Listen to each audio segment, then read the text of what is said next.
നിങ്ങളുടെ മൈഗ്രെയിൻ തലവേദനയ്ക്ക് വേണ്ടി ഏതൊക്കെ ചികിത്സ എടുത്തിട്ടും എത്ര മരുന്നുകൾ മാറ്റി മാറ്റി കഴിച്ചിട്ടും വളരെയധികം പെയിൻ കില്ലറുകൾ മാറി മാറി പരീക്ഷിച്ചിട്ടും നിങ്ങളുടെ തലവേദന മാറുന്നില്ലെങ്കിൽ ഇതാവും നിങ്ങളുടെ കാരണം. പല മൈഗ്രെയിൻ രോഗികളും നിസ്സാരമായിട്ട് കാണാവുന്ന ഈ ഒരു ഫാക്ടർ നിങ്ങളുടെ ജീവിതത്തിൽ ഏറ്റവും വലിയ ട്രിഗറിംഗ് ഫാക്ടർ ആയിട്ട് മാറിയേക്കാം. മൈഗ്രെയിൻ ട്രിഗറുകൾ കുറയ്ക്കുന്നതിനും ഒരുപക്ഷെ മൈഗ്രെയിൻ വരാതിരിക്കുന്നതിന് തന്നെ ഒരു പരിധിവരെ നമ്മളെ സഹായിക്കാവുന്ന ഒരു കാര്യമാണ് കൃത്യസമയത്ത് ഭക്ഷണം കഴിക്കുക എന്നുള്ളത്.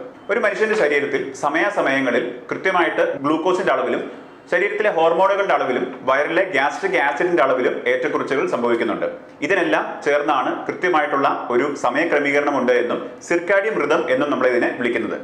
ഇത്തരത്തിൽ സിർക്കാഡിയൻ റിതം തെറ്റിയിട്ട് നമ്മൾ ഭക്ഷണം കഴിക്കുമ്പോൾ, അതായത് കൃത്യസമയത്ത് ഭക്ഷണം കഴിക്കാതെ വരുമ്പോൾ ഇത്തരത്തിലുള്ള ഹോർമോണുകളിലും ഗ്ലൂക്കോസിലും അതേപോലെ തന്നെ ആസിഡ് സെക്രീഷനിലും വരുന്ന ഏറ്റക്കുറച്ചുകൾ തലവേദനയ്ക്ക് ട്രിഗറുകളായിട്ട് കാണാറുണ്ട്. അവരവരുടെ ജോലി തിരക്ക് കാരണമോ ഒരുപക്ഷെ ധാരാളമായിട്ടുള്ള യാത്രകൾ മൂലമോ കുടുംബത്തിലെ കാര്യങ്ങൾ ശ്രദ്ധിക്കുകയും ചെയ്യുന്നതിന്റെ ഇടയ്ക്ക് അവരവരുടെ തന്നെ ആരോഗ്യം ശ്രദ്ധിക്കുന്നതിനും കൃത്യസമയത്ത് ഭക്ഷണം കഴിക്കുന്നതിനെല്ലാം നമ്മൾ പലരും മറന്നു പോകാറുണ്ട്. കഴിഞ്ഞ കുറേ വർഷങ്ങളായിട്ട് പലതരം ചികിത്സകൾ എടുത്തിട്ടും നിങ്ങളുടെ തലവേദനയ്ക്ക് കുറവില്ല എന്ന് പറയുന്ന ആളുകൾ അടുത്ത 2 ആഴ്ച സമയം അലാമോ റിമൈൻഡേഴ്സ് വെച്ചുകൊണ്ട് കൃത്യസമയത്ത് ഭക്ഷണം കഴിക്കുകയും നിങ്ങളുടെ തലവേദനയ്ക്ക് വരുന്ന മാറ്റങ്ങൾ താഴെ കമന്റ് ചെയ്യുകയും ചെയ്യുമല്ലോ.